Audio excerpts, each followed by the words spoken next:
ఇవాళ ఒక పవర్ఫుల్ టెంపుల్కి అయితే వచ్చేసానమాట. ఈ టెంపుల్ వచ్చేసి కామారెడ్డిలో ఉన్న కాలభైరవ స్వామి టెంపుల్. ఈ టెంపుల్ దాదాపు 600 సంవత్సరాల నుంచి అయితే ఉంది. ఇక్కడ స్వామివారైతే స్వయంభుగా వెలిశారు. స్వామివారికి సంబంధించిన ఒక బావి అయితే ఇక్కడ ఉంది. ఆ బావిలో నుంచి అయితే నీళ్లు తీసుకెళ్ళి మనమే స్వయంభుగా స్వామివారికి 5 సార్లు ఆ నీళ్ళతోనైతే అభిషేకం చేయాలి. అభిషేకం చేసిన తర్వాత మనము మనస్ఫూర్తిగా స్వామివారిని అయితే హత్తుకోవాలి. మనకి ఎటువంటి హెల్త్ ప్రాబ్లమ్స్ ఉన్నా, ఎలాంటి బ్లాక్ మ్యాజిక్స్ ఉన్నా, ఎలాంటి డిప్రెషన్ ఉన్నా, మనకి ఎలాంటి హెల్త్ రిలేటెడ్ ఇష్యూస్ అయినా కానీ కంపల్సరీగా అయితే తొలగిపోతాయి.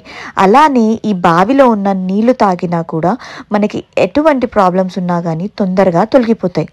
ఈ టెంపుల్కి అయితే 5 వీక్స్ అయితే వచ్చి స్వామివారికి గుమ్మడికాయ దీపాలు పెట్టి మన మనసులో ఉన్న కోరిక కోరుకుంటే తప్పనిసరిగా నెరవేరుతుంది. ఇక్కడ ఉన్న భక్తులకైతే స్వామివారు ఇలవేల్పుగా అయితే వెలిశారనమాట. కాలభైరవ స్వామి అంటే శివుడే కాబట్టి శివుడికి సంబంధించిన పూజా విధానమే ఇక్కడ కూడా చేస్తారంట. ఈ టెంపుల్లో ప్రత్యేకంగా కార్తీక మాసంలో అయితే చాలా బాగా ఉత్సవాలు అయితే జరుగుతాయి. స్వామికి ఇష్టమైన రోజు బహుళాష్టమి, అమావాస్య, ఇంకా మంగళవారం, ఆదివారం రోజైతే స్వామికి ప్రీతికరం. చాలామంది భక్తులైతే అమావాస్య రోజైతే ఎక్కువగా వచ్చి, అలానే అష్టమి రోజు కూడా వచ్చి స్వామివారికి గుమ్మడికాయ దీపాలైతే వెలిగిస్తారు.